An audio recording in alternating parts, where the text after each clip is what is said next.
You had a tweet about how you think the strongest bull case for Ethereum in terms of the flippening is that it gets regulatory captured and centralized and could be fiat 2.0. Can you elaborate on this topic thesis more, and how likely / unlikely is this? So I think, if you talk to some of the Bitcoin bulls, they'll say there's like no chance that Ethereum can ever be larger than Bitcoin, whereas I view it as a non-zero chance that at least for a period of time, Ethereum becomes a larger system. It's not my base case, but it's something that I would not rule out. But then the question becomes, just because it's larger, that doesn't mean that it's solving the same problems that Bitcoin does, right? So the proof of stake element kind of, it requires more governance in the system to run than a proof of work system. And the risk there is that, basically with blockchain, there's a lot of design trade-offs, right? If you want to have it process more transactions or process transactions quicker, or if you want to have smart contracts on the base layer, all these things basically make it harder to run a node.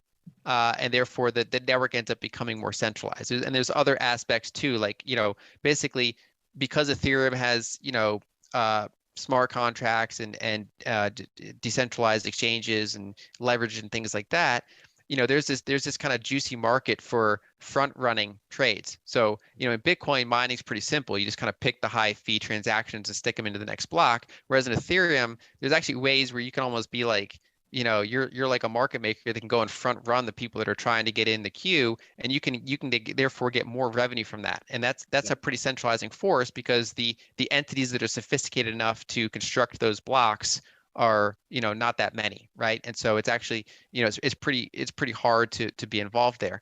We also see that, most, because proof of stake, you need 32 ETH to be a validator. So a lot of people, what they'll do is they'll deposit their Ethereum on Coinbase or Kraken, or they'll use liquid staking like Lido. And so, a small number of entities end up controlling most of the staked coins, which means that, if they wanted to say if they wanted to block Tornado Cash at the entire network level, there's only a handful of entities they'd have to go after to do that on a proof of stake system, whereas it's harder to do on a proof of work system. So I think the risk there is that, in one way of looking at it, the current fiat system is essentially a proof of stake system.